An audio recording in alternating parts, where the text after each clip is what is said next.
দুৰ্গাক ষষ্ঠীৰ প্ৰাণ প্ৰতিষ্ঠা কৰাৰ পিছতে উখল মাখল পৰিৱেশ দেখিবলৈ পোৱা গৈছে আৰু মই এই মুহূৰ্তত উপস্থিত আছোঁ শান্তিপৰা মেজিষ্ট্ৰেট কলনীত। বিশেষ জাক জমকতা নহ'লেও কিন্তু দুৰ্গা পূজাৰ যি পৰম্পৰা সেই পৰম্পৰা ৰক্ষা কৰি এই মুহূৰ্তত পৰিচালনা সমিতি আৰু উদ্যোক্তাসকলে এই মুহূৰ্তত সুন্দৰকৈ সজাই পৰা তোলা পৰিলক্ষিত হৈছে। কাৰণ সুন্দৰকৈ তেওঁলোকে ৰূপ দিয়াৰ চেষ্টা কৰিছে আৰু বিভিন্ন ধৰণৰ তেওঁলোকে যি সৌন্দৰ্যপূৰ্ণভাৱে তেওঁলোকে সজাই পৰা তোলাৰ যি প্ৰয়াস সেই প্ৰয়াস অব্যাহত ৰাখিছে।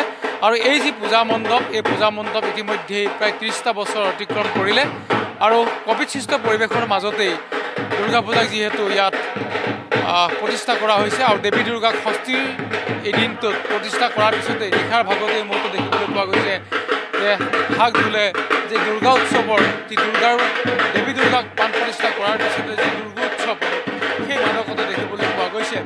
আৰু সামগ্ৰিক পৰিৱেশটো মুহূৰ্তত দেখুৱাই আছে ভিডিঅ' জাৰ্নেলিষ্ট ৰন্টুৱে।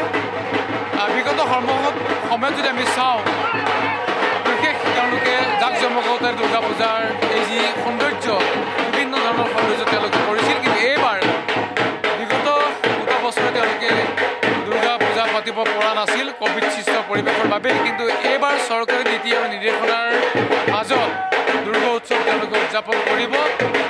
ইতিমধ্যে সম্পূৰ্ণ তেওঁলোকে সাজু হৈ উঠিছে আৰু বিভিন্ন পৰিৱেশ দিয়াৰ তেওঁলোকে চেষ্টা অব্যাহত ৰাখিছে।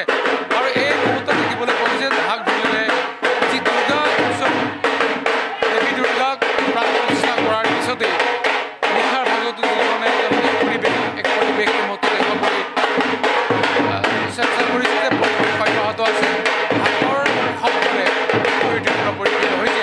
আমি প্ৰাণ পূজা দেশলৈ দেখুৱাইছোঁ যে ঢাকৰ শব্দৰে পৰিলক্ষিত হৈছে। অন্যহাতে দেৱী দুৰ্গাক প্ৰাণ প্ৰতিষ্ঠা কৰাৰ পিছতেই দেৱী দুৰ্গাৰ যি